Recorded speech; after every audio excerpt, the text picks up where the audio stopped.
Let's see. Sandwich meat, pudding, salad. That must be yours. I prefer meat. Oh, hello! Welcome! You didn't tell me they came in. Well, I'm just trying to figure out what we're gonna eat for dinner tonight. I just have no idea what I want to devour.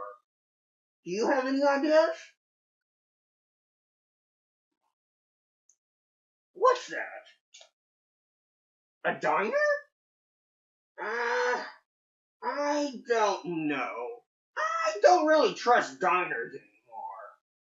Here, I'll tell you a story of why. Both of you.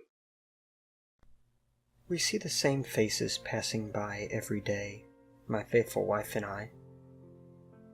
Ghosts walking by our windows, their faces gaunt and pale, their speech slurred, almost hauntingly so. They held up signs, although most of which read similar messages. We'll work for food. Feed me. Spare change? You had to feel sorry for the beggars and homeless on the streets when you run a respected neighborhood diner. Their faces unwashed, we thought that we could not just feed them for free. Then regular patrons would always demand the same treatment. That it would be unfair and unjust. Yet, at the same time, we couldn't just leave them out there to rot either. We had to help them. We looked at the picture of our son, who went and never returned from war. And that was how our idea struck. The next day, when the night was going by lazily, we let this one man in. He introduced himself as Kyle. Kyle was one of those people. He had been sleeping in the alleyways and the outskirts of town for years after he was laid off and lost his home, unable to make a living for himself with how bad the economy was doing. He ordered brisket, the diner's specialty. In the kitchen, as she was preparing the man's food, my wife asked me if what we were doing was right.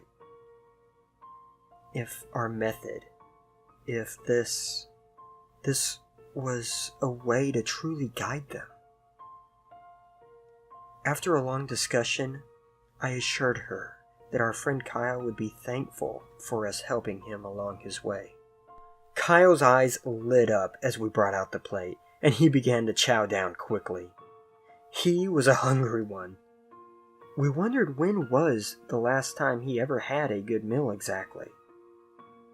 His mouth was almost mechanical in how quickly it took in and chewed and swallowed each bite down. With a small smile, he thanked us for the wonderful meal. We just smiled on, out of courtesy more than anything else. He blacked out and was later pronounced dead by the police. We covered it up well. After all, it turned out that the homeless man had a fatal disease and could have died any day. A bit of luck on our side there. The second, the third, the fourth, all these wretched souls that were set free. Free of the suffering from homelessness, disease, and starvation.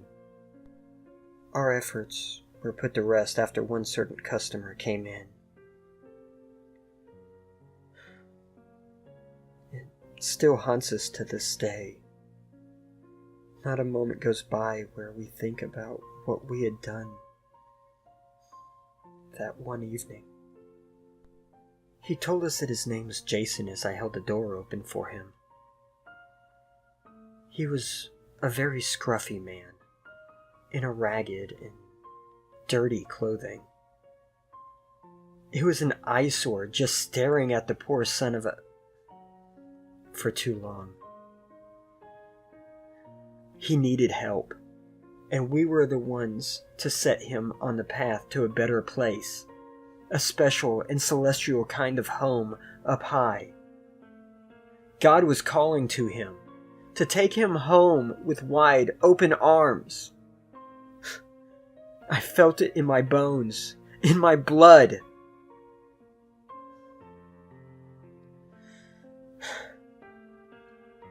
We gave him a big meal of steak to eat, and like the rest, he did not seem to notice that it had been spiked with poison. Oh, how he loved it.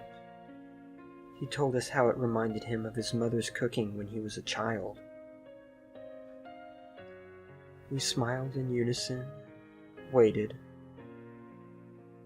for his freedom, and soon it came, as always, as we watched his eyes close for the very last time. The investigator, per usual, came as soon as possible. Surprisingly still, they had not suspected a single thing, despite the bodies piling up. At least, until we turned ourselves in. The man was apparently an amnesiac, after a tragedy a few years back. The doctor, looking him over, noticed that the slum was wearing dog tags around his throat. And my heart sank as he read the name.